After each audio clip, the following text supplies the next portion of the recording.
And the question for all of us today is, what do I do? Am I an elevator that takes people to a higher level, or am I am I an elevator maybe with only one button on it with the letter B, which means basement, and I just take people down? Hi, I'm Chris Godey. I don't know about you, but I know that I love to absorb content. There's so much free content out there. However, one challenge that I do have is that I often struggle to then take that content and put it into practice. I don't change the habits that I need to based off of the video that I've been inspired by. If that's you, I want you to watch this video, and then I would love for you to comment, and we would love to hear your thoughts below. So I began to write books on how to be a people person, and just books that would help people understand what I would call people skills, relationship rules like the golden rule: treat others as you would like to be treated. During the Enron scandal in America in 2001, my publisher, Time Warner, asked me to write a book on business ethics, and I told them I couldn't. They asked why. I said, because there's no such thing as business ethics. There's just ethics. And then they said, well, could you write a book on ethics? I said, I'm not sure. It's hard to write a book on ethics if there's no truth or absolutes, but let me give it a shot. And I did write one. And I wrote one based on the golden rule: treat others as you would like to be treated. And the eureka moment for me in writing that book was I found that in the business community, that if the business community began to embrace good values, that they would become more valuable. They become more valuable to themselves. They become more valuable to their customer. They become more valuable to the people in their office. And so my discovery was that values really help other people in a beautiful way. And caring for people and relationship values are just absolutely essential. I wrote a book several years ago called Winning with People, and one of my chapters and one of my people principles is what I call the elevator principle, which simply says some people lift you up, some people bring you down. And the question for all of us today is, what do I do? Am I an elevator that takes people to a higher level, or am I an elevator maybe with only one button on it with the letter B, which means basement, and I just take people down? Well, here's what I know about relationships and why it's so important in your life and my life. Each one of us right now, we're either a plus in people's lives or a minus. We're either an asset or a liability. We either lift people up, or, to be honest with you, we kind of bring them down. One of the things that I've concentrated on for several years now, and wanting to be good relationally with others, is a commitment that I made to intentionally add value to people. Now, I say the word intentionally because I think it's a key word. And what I mean by that is I think that we are born selfish. I know I was. And what that basically means is that I want somebody to do good things to me. And I get up in the morning and think, wow, I wonder if something good is going to happen to me. And we just naturally have kind of a selfish nature, waiting for someone else to do something good for us. The reason that intentionally adding value is so important is that I naturally want people to add value to me. So I have to be very intentional if I want to add value to you. I discovered back in the year of 2000, when in America, we began to have a lot of corporate scandals, and there was a lot of mistrust. And my publisher called me to New York City, and they said, John, we'd like you to do a book on business ethics. I said, I can't do it. They said, why? I said, because there's no such thing as business ethics. There's just ethics. You can't compartmentalize ethics. You can't say, well, I have family ethics, but I don't have business ethics, or I have business ethics, but I don't have community neighbor ethics. You either have ethics or you don't. So I wrote a book based on the golden rule, which is an incredible value. This value of the golden rule just simply says, treat other people the way that you would like to be treated. When I wrote that book, It was an incredible, enlightening time for me because all of a sudden I began to realize that if people just practice good values, if they learn them and practice them, society, community, the culture just begins to raise. Again, as I've said before, when people learn good values and live those values, they just become more valuable to themselves, their community, their family. They just become more valuable. And so therefore, transformation is the sharing, the teaching, the exposure of good values to people's lives. Honestly, in our country and around the world, we are in a values crisis. We've lost our way. We've lost our values. We have a values deficit. And the only way for us to be transformed and restore people and bring them back to good health is for them to begin to learn and live those good values. And so that's exactly what we do. You know, in a day and age of high social media, a lot of people are even trying to get their self-worth and value from somebody they don't even know. They don't even know. And it's very sad to me. Now, here's what we're learning. What we're learning is as we teach and people begin to apply and practice and live good values, here's what we've discovered. Don't miss this. If I have good values on the inside, I need less validation on the outside because I know who I am. I already have good self-worth. Now, if I don't have good values on the inside, then I need a lot of validation from the outside from people that I don't even know. So in transforming people and transforming countries, here's what we know, that if we can just teach them good values and they practice and learn those good values, life's going to get better. Now, 3 characteristics of leaders at this level. I've given you one. They lead by example. The second characteristic of a leader on this level is that they create momentum. Level 3 leaders are momentum makers, okay? Now, in your company, you've got momentum makers. They're level 3 leaders. You also probably have some momentum takers. They suck the momentum out of your company, and you maybe even have a few momentum breakers. But level 3 is all about creating momentum. And so how does that happen? Because let me just say something about momentum for a moment. The greatest friend a leader has is momentum, because momentum is a great exaggerator. Momentum has the ability to take something good and exaggerate it until people think it's amazing. And so leaders know that the greatest problem solver that they're ever going to have in their life is momentum. You see, managers try to solve problems. Leaders create momentum. Because what the leaders know is if they create momentum, honestly, the problems will be solved in the company. I mean, to illustrate that, let me just say that, let's take a train on a track. If that train is going 50 miles an hour down a track, okay, and in front of it is a barrier, okay, oh my gosh, I'm talking about a real obstacle here, a 5-foot thick concrete wall, steel reinforced, okay? That's a barrier.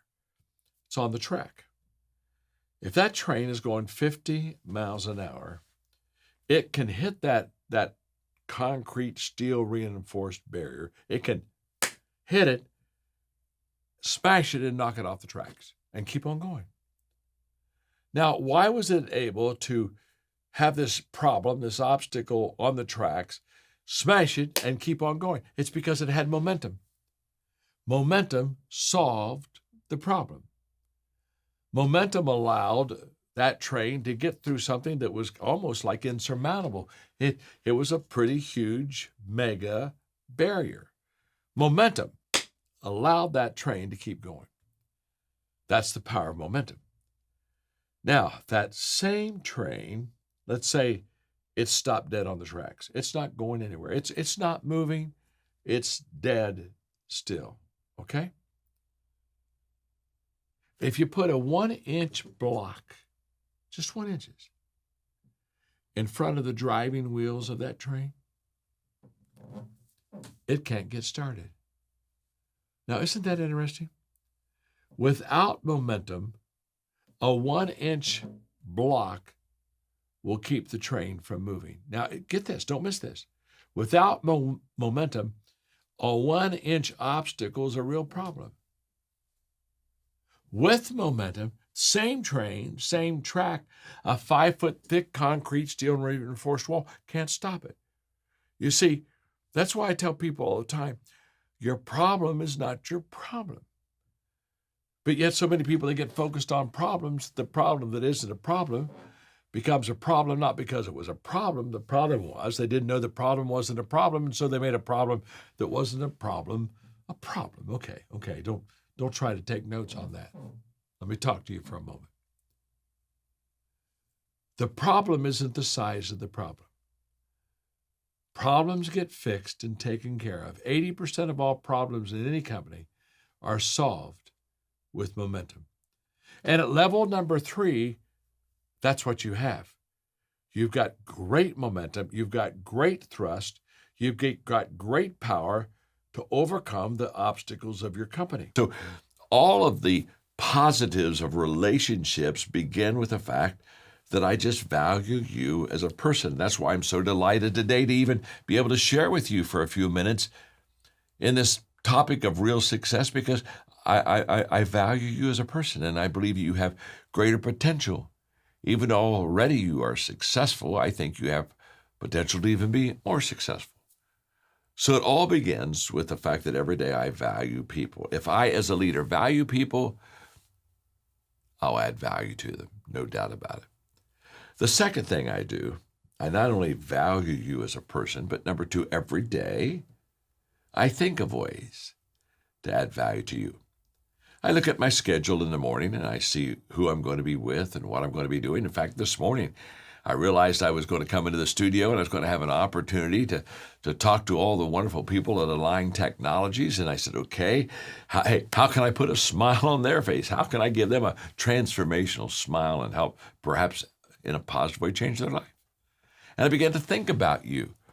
Now, the reason I do that on the front end is if I'm already thinking of how I can add value to you, the odds increase that I'll think of a way to add value to you. So every day I value you, and every day I think of ways of adding value to you. And thirdly, when I'm with you, I look for ways to add value to you. In other words, we all know this, but let me just maybe take a moment and just emphasize it, underline it for us.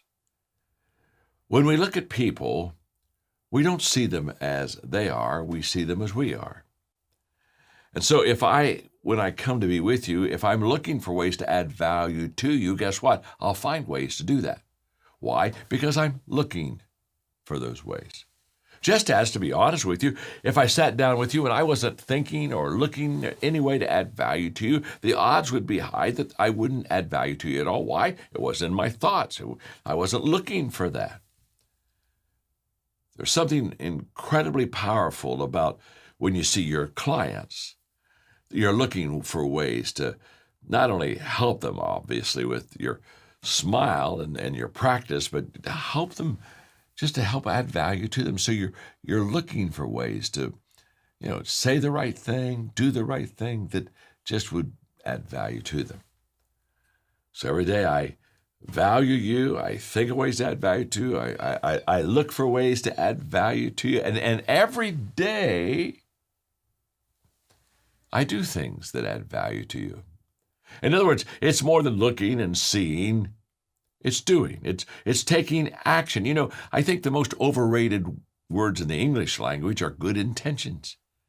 And I know a lot of people, they have good intentions, but they never transfer those over to good actions. And nobody ever was helped with good intentions. We're only helped when those intentions become actions. And so every day, I'm not only going to think of ways to add value to you and look for ways to add value to you, I am going to do things that add value to you. And number 5, every day, again, every day, I'm going to encourage you to add value to others.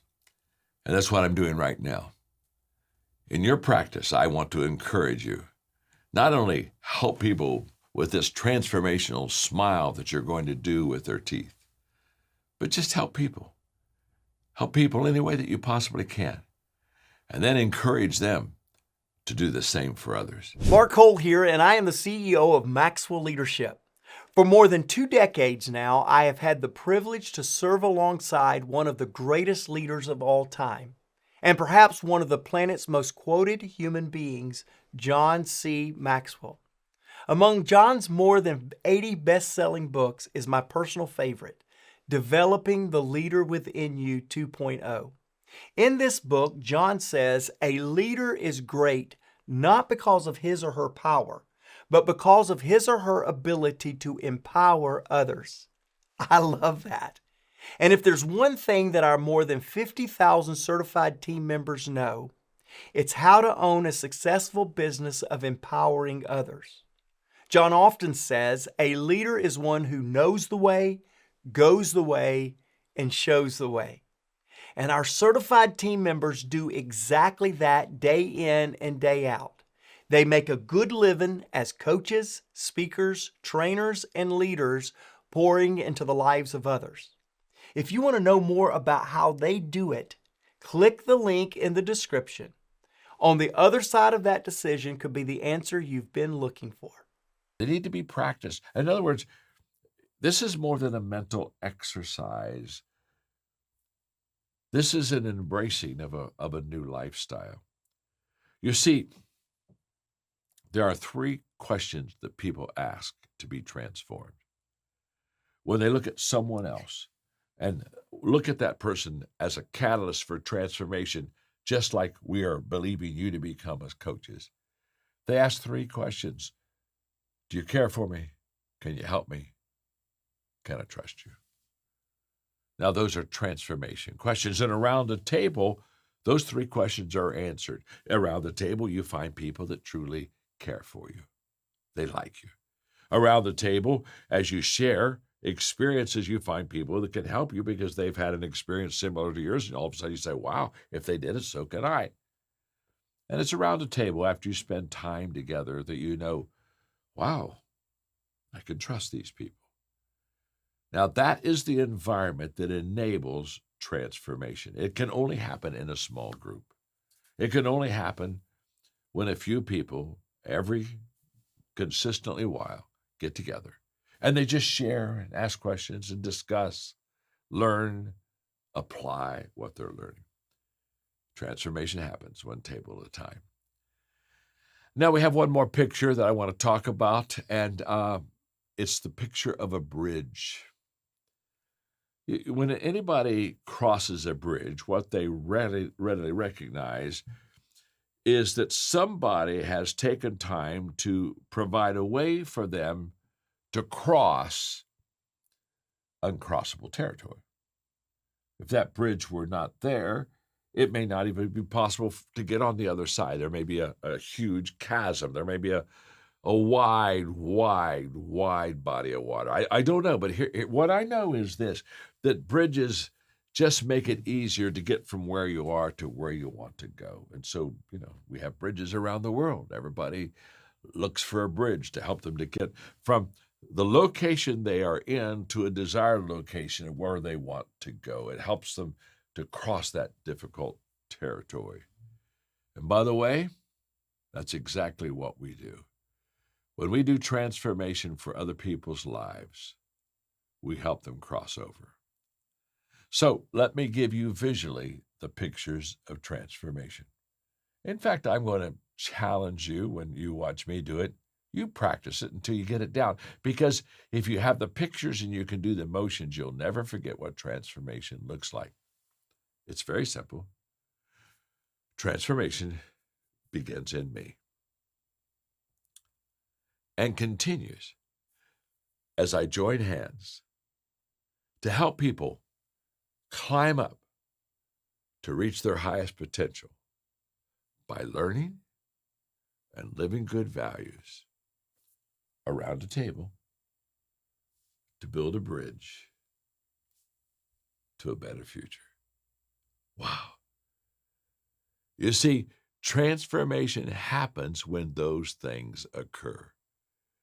We look at ourselves in the mirror and say, I'm responsible. We join hands. We hold ladders. We take values and put them in their heart around small groups of a table.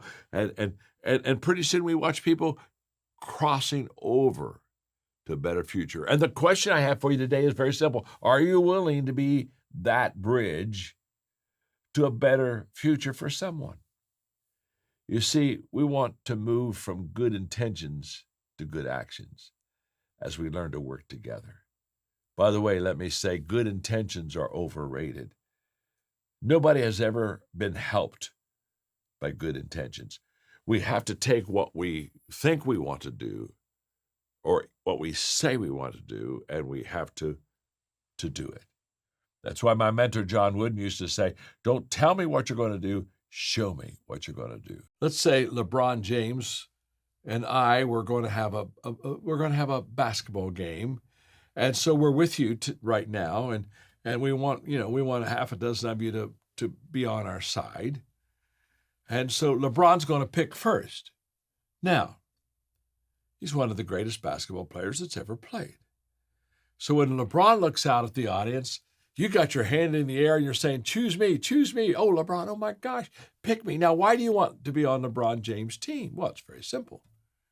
You know if he picks you, you're going to win because he's a great basketball player. Now, when it comes my turn to choose, you don't have your hands in the air. In fact, you're ducked behind chairs. You're hiding from me. You don't want me to pick you. You don't want a 75-year-old overweight man to pick you to be on the basketball team. You're hiding from me. You see, you want to be on the team that's going to win. Well, when you become a level 3 leader and you produce results, that's exactly what the team becomes. They become winners. And everybody wants to be on your team. Now, at level 3, there are 3 characteristics. Again, there are 3 qualities that level 3 leaders exhibit all the time, and people see them. Let me give them to you. Number 1 is you lead by example. You understand that the best leadership is not what you say. The best leadership is what you do.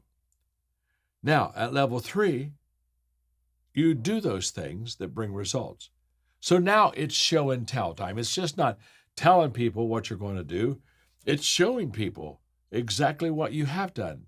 And now people they're convinced of following you because the proof is in the stats. The proof is in you now are leading by example. Why? Here the greatest motivational principle in the world is this one. People do what people see. That's a fact. So when people say, the people on my team, they're really not producing. You know why they're not producing? They don't see you producing. The moment that you begin to produce, the moment that you begin to bring home the results, now you are a visual example of how they can do it. Now, this is huge. You don't want to miss this.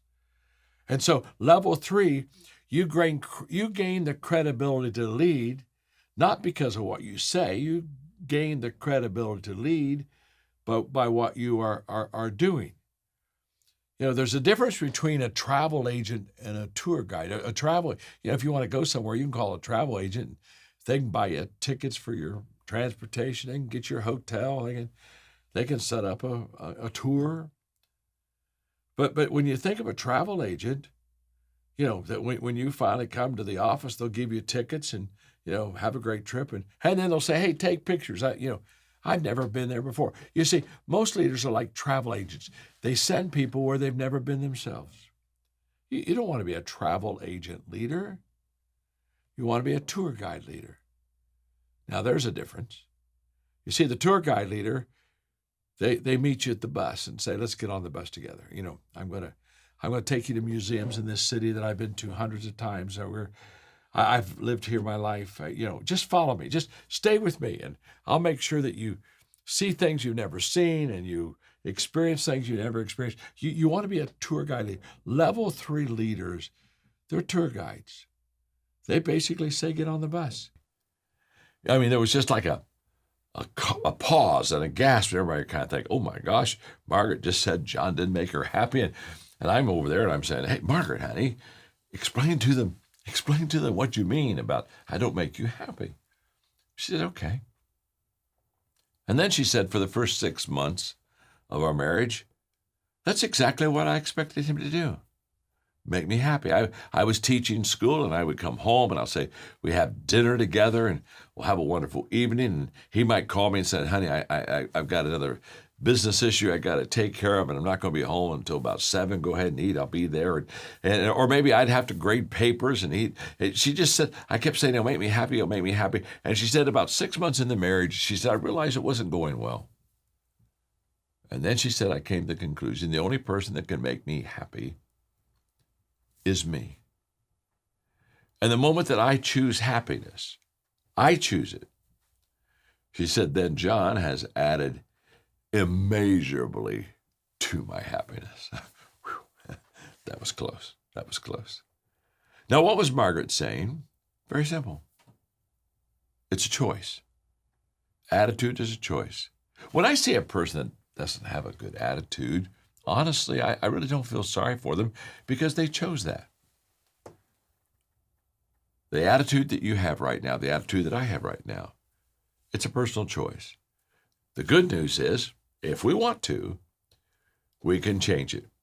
Several years ago, I decided to develop what I call a positive life stance, and a positive life stance goes something like this. Life is filled with good and bad. That's a fact. And some of the good and some of the bad I cannot control. It's just life. And some of the good and some of the bad's going to find me. Trust me, it will. Good will find me, bad will find me. Now, here's where the difference begins to form. If I have a positive life stance about not only good but bad, both the good and the bad will get a little bit better. Just as if I have a negative life stance about the good and the bad will get a little worse. And so therefore, once I understand the power of the attitude, I choose a positive life stance. And I can promise you, with COVID-19 hopefully now behind us, look back at it and ask yourself the question, what kind of attitude did I have? Because I promise you, there are some people during that very adverse, difficult situation, they improved their life. And there were some people, their life just seemed to go south. It wasn't the fact that COVID-19 hit us, it was the fact that our attitude became the difference maker. You see, what happens to me doesn't have to determine what happens within me. I can't control everything that happens to me, but I can control my attitude, the way that I think, the thing that happens within me. Attitude, essential for success. The moment I get into the ditch with you and I hold the ladder, now you realize how much I value you as a person. I often say that if I see you as hurting, I'll help you, and if I see you as broken, I'll fix you. But if I see you as valuable, then I'll help. Then I'll serve you. If I see you as valuable, then I'll serve you. I don't want you to miss this. You see, if you're hurting, I help you. If you're broken, I fix you. But can I tell you something? If I help you and I fix you, I'm still kind of like the guy. I mean, you're looking and saying, wow, where would I be without John Maxwell? You see, I still kind of have the upper hand. I really do. But the moment that I see you as valuable, I serve you, I just completely turned that picture completely over. Now I'm not above you. I'm not better than you. I'm not the Messiah for you. I'm just John, your friend, just honestly serving you because I value you so much. And by the way, the ladder, as we hold it for people, the rungs of those ladders, I mean, as they start climbing out of their situation, do you know what those rungs are? They are values. Every time they put another value under them, they climb to another level. If you're like me, you watch a video like that from Maxwell Leadership and you just get inspired. I love how it's so practical. It just makes a lot of sense. But here's the challenge. We have to commit to each other. We have to commit to change, both in our personal lives and also our professional lives. Looking for more information about the Maxwell Leadership Certified Team? Follow the link below to learn more. We can't wait to hear from you and add value to your lives.